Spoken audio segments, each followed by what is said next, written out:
¿Qué tal amigos? Me encuentro acá en el pueblo de Tomaiquichua. Precisamente aquí en este lugar se encuentra la casa del personaje que hizo historia durante la época colonial. Se trata de la casa de la Perry Choli. Este fue el lugar donde nació ella, de este lugar, y que posteriormente viajó a la ciudad de Lima. Y ahí pues obviamente es una historia que muchos ya conocemos y ya les iré contando. Entonces voy a entrar acá a la casa y ver cómo está. María Micaela Villegas y Hurtado de Mendoza, más conocida como la Perry Choli, fue una cantante, empresaria y actriz de teatro peruana. Existe la historia fuertemente arraigada que nació en el pueblo de Tomaiquichua, departamento de Huánuco, donde existe una casa que afirman que fue su residencia. Aunque no hay pruebas que apoyen esta tradición y se ignora cuál fue el origen de la misma, muchos autores la dan por cierta, entre ellos Enrique López Albujar y Ricardo Palma. Sin embargo, en todos los documentos legales que existen sobre Micaela Villegas se señala que era natural de la ciudad de Lima, y así lo declara ella misma en su testamento. Según consta en su partida de bautismo hallada en la Parroquia del Sagrado, ubicada al lado de la Catedral de Lima, nació el 28 de septiembre de 1748, aunque no especifica dónde. Su bautismo acaeció el domingo 1 de diciembre del mismo año. Fue la primera de los 7 hijos, quienes nacieron casi de manera consecutiva, que tuvieron Joseph Villegas y María Teresa Hurtado de Mendoza. Su nombre fue colocado en honor a la primera y difunta esposa de su padre, María Micaela de Godard, con quien tuvo 5 hijos varones. Poco se sabe de su niñez. Su familia era de condición modesta y vivieron en un solar ubicado en la antigua calle Puno, hoy Jirón Ayacucho, en el centro de Lima. Aprendió a leer y escribir, cosa poco común para las mujeres de la época, haciéndose aficionada a las obras de Lope de Vega y Calderón de la Barca. Gustaba también del canto y la danza, y de temprana edad mostró vocación por el teatro, aun cuando ese oficio era considerado como indigno e impropio para la mujer. A los 15 años debutó en el Corral de Comedias, propiedad de Bartolomé Maza, conocido actor y empresario teatral, quien la protegió y enseñó el oficio teatral. Antes de cumplir los 20 años se convirtió en la actriz de moda. Dotada de imaginación ardiente y fácil memoria, recitaba con suma gracia romances caballerescos y escenas cómicas. Todos los días el teatro se abarrotaba de público, haciendo que su fama trascendiera los límites del virreinato. En esa época inició un romance que duró 9 años con el extranjero virrey del Perú Manuel de Amat y Yúñez, que se convirtió en la relación más escandalosa del siglo XVIII. Amat la hizo su amante y el centro de la vida social limeña. En 1769 tuvieron un hijo, al que llamaron Manuel. El apelativo Perry Choli es atribuido al virrey Amat, pero existen varias historias respecto al significado del mismo. Sin embargo, la historia más conocida es probable que haya sido difundida por los numerosos enemigos que tenía el virrey. Se cuenta que en una acalorada pelea entre los amantes, Amat la llamó enfurecido Perra Chola, que en su acento catalán sonaba como Perry Choli. El incidente trascendió fuera del palacio y la alta sociedad limeña, que no le tenía mucho aprecio, comenzó a llamarla la Perry Choli para humillarla. Aunque fue muy celebrada por su belleza, no existe ningún retrato de ella, solamente descripciones muy entusiastas como la de José Antonio Lavalle y otras menos halagadoras como la de Ricardo Palma, pero todas coinciden en hacerla dueña de una gracia y encanto sin igual. Miquita, como la llamaban cariñosamente Amat, gustaba de exhibirse públicamente junto al virrey y provocar la envidia en la nobleza colonial limeña. Su carácter impulsivo protagonizó no pocos escándalos. En una ocasión, ante las pifías del público y en medio de una representación teatral, Bartolomé Maza subió al escenario y comenzó a recriminarles su falta de pasión, causando que Villegas, envuelta en cólera, le abofeteara. Este hecho hizo que Amat se separara de ella por un espacio de 2 años, durante los cuales también se alejó del teatro. Finalmente se reconciliaron y un mes después volvería a las tablas en la representación más aplaudida de toda su carrera. Sus caprichos eran impredecibles como sus arranques de generosidad. Uno de los episodios más conocidos de su vida fue el celebrado paseo que dio en una fastuosa carroza con enchapes en plata durante la fiesta de la Porciúncula, situación que tomó ribetes de escándalo, pues este privilegio solo pertenecía a miembros de la aristocracia. De regreso a su palacete se topó con el humilde párroco de la iglesia de San Lázaro, quien portaba el Santo Sacramento y se dirigía a pie a casa de un moribundo, Avergonzada de su frivolidad, bajó del carruaje y se arrodilló frente al sacerdote rogándole que lo usara para llegar a su destino. Luego regaló su valiosa carroza a la parroquia. En 1770, a la edad de 22 años, adquirió la que sería su primera propiedad de las tantas que compraría posteriormente, producto de sus intensos años de trabajo hasta ese momento. Aquella estuvo localizada en la calle del Huevo, actualmente la cuadra 5 de la avenida Tacna, la calle conocida por ser el lugar donde vivían la mayoría de los actores de la época. La propiedad formaría parte de la herencia que dejaría catalogada en su testamento. En 1776, Amat fue cesado como virrey del Perú y regresó a España, dejándole una generosa pensión. Micaela se quedó en Lima con su hijo y con su recién nacida hija, Manuela, a quien tuvo producto de una fugaz relación con el español Martín de Amendáriz, teniendo que enfrentar los ataques de los enemigos del ex virrey, que se manifestaron mediante canciones y folletines, siendo el más injurioso el drama de los Palanganas, Veterano y Bisoño. En 1781, adquiría su casa molino en la Alameda Vieja, propiedad que había encontrado en ruinas. Luego de restaurarla, la nueva adquisición le atraería un considerable ingreso y marcaría el inicio de su nueva faceta como empresaria. En 1788 se despidió de los escenarios y adquirió el Real Coliseo de la Comedia, asociándose con su entonces pareja Vicente Fermín de Echarri, con quien se casaría en 1795, luego de 18 años de convivencia en la iglesia de San Lázaro, donde entonces llevó una vida tranquila dedicada a la administración de teatro y de sus propiedades. 13 años más tarde queda viuda. A la muerte del ex virrey Amat en España, su hijo Manuel viajó a la península para reclamar parte de la herencia, pero debido a su condición de ilegitimidad, regresa sin éxito a Lima, donde se casó en 1810. Sus últimos años se dedicó a la oración, vistiendo el hábito de carmelitas y realizando muchas obras de caridad que hicieron olvidar a los limeños los escandalosos años de su juventud y les motivara un auténtico afecto hacia su persona.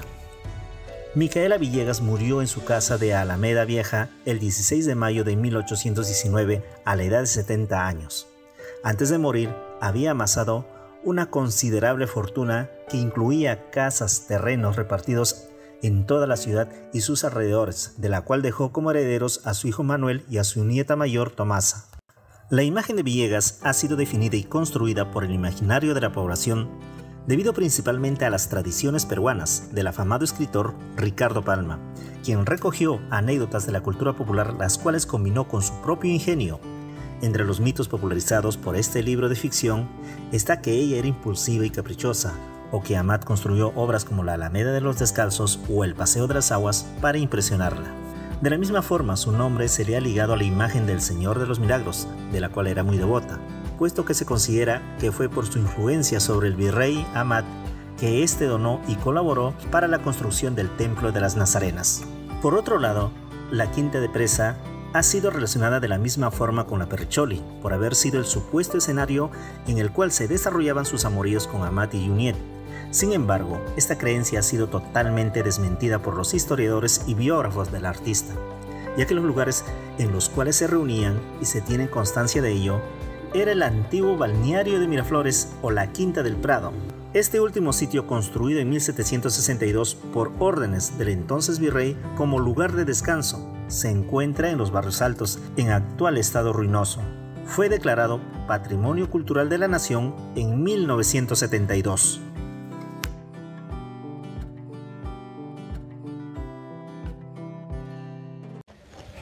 Para entrar aquí a la casa de la Perricholi se paga un costo de 3 soles la entrada.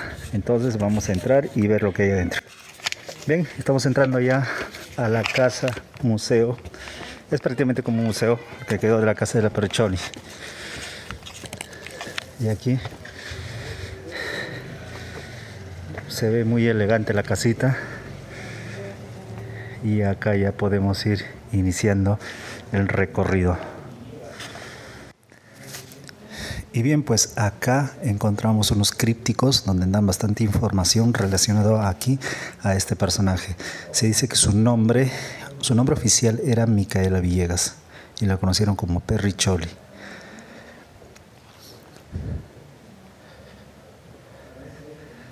Acá apreciamos una representación de Micaela Villegas y era una mujer muy hermosa. Y en estos cuadros se ve también otra representación. Y también acá tenemos una representación de Don Manuel de Amat, que influyó, y acá un periódico de 1970, una crónica que narra también parte de la historia de aquí, de la Perricholi. Vamos a continuar y visitar adentro en la casa. Estamos aquí en el interior de la casa y nos encontramos acá con unos cuadros también de imágenes de la época. Ella vivió en los barrios altos en Lima.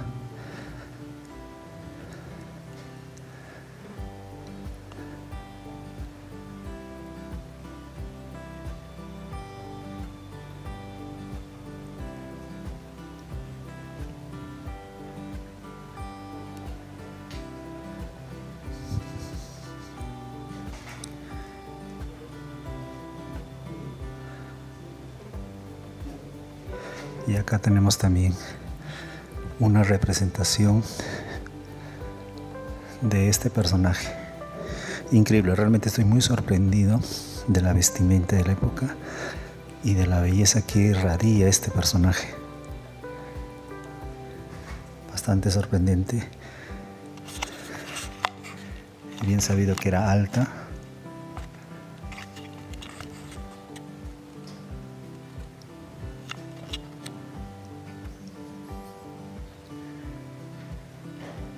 Y acá en la casa de la Perricholi vamos a encontrar diferentes cuadros con la información respectiva al lado, que narra toda la historia de aquel contexto social de la época.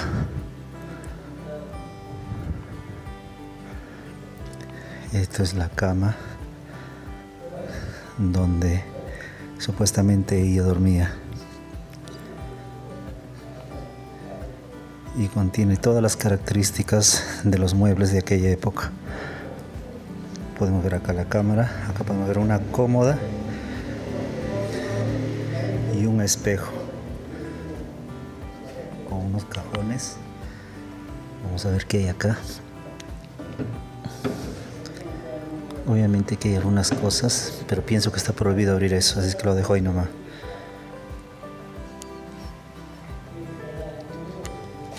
También aquí encuentro una silla, obviamente con una indicación que dice que está prohibido sentarse. Y bien, pues este es en la sala principal de aquí de la casa. Entonces voy a ir recorriendo otras partes de la casa y ver qué es lo que hay. Y bien, acá en el patio nos encontramos con una carroza de la época. Esta carroza muy bien conservada, que era jalada a caballos. ¿Qué hay acá adentro? Muy bien, acá se podían sentar 2 personas y acá otras 2 personas, lo cual llevaría 4 personas cómodamente. Muy bien conservada. Acá se ven las ruedas y esto era jalada con caballos. Es impresionante ver aquí una carroza de la época. No que solamente las familias muy importantes de la ciudad tenían una como esta.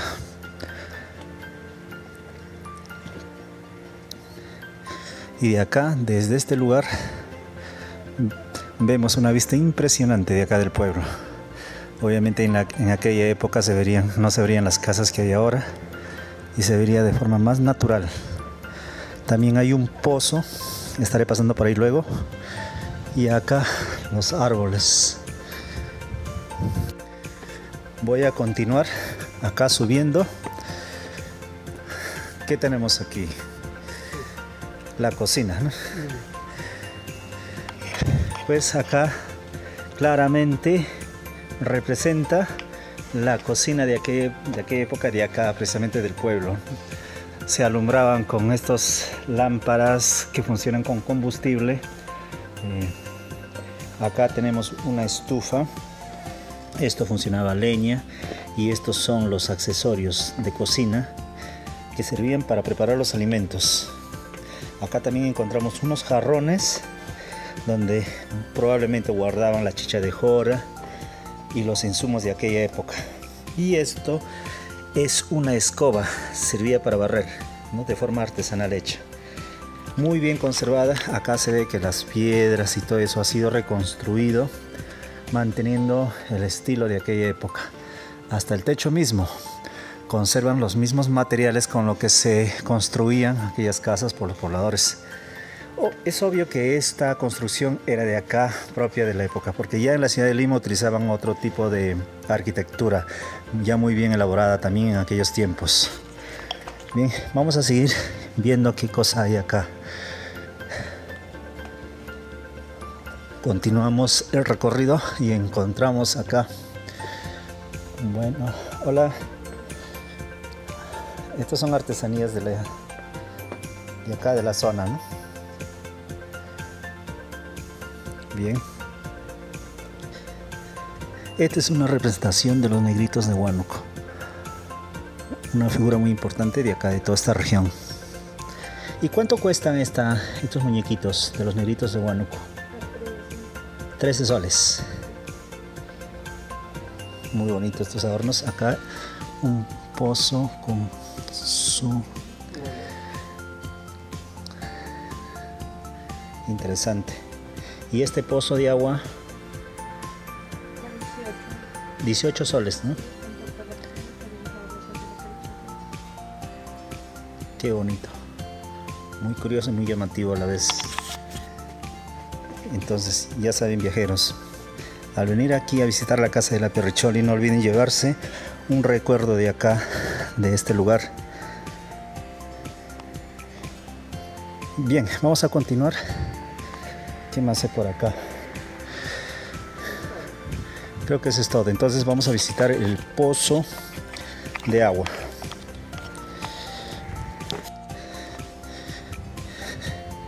Bien, y para terminar, acá tenemos el pozo de los deseos.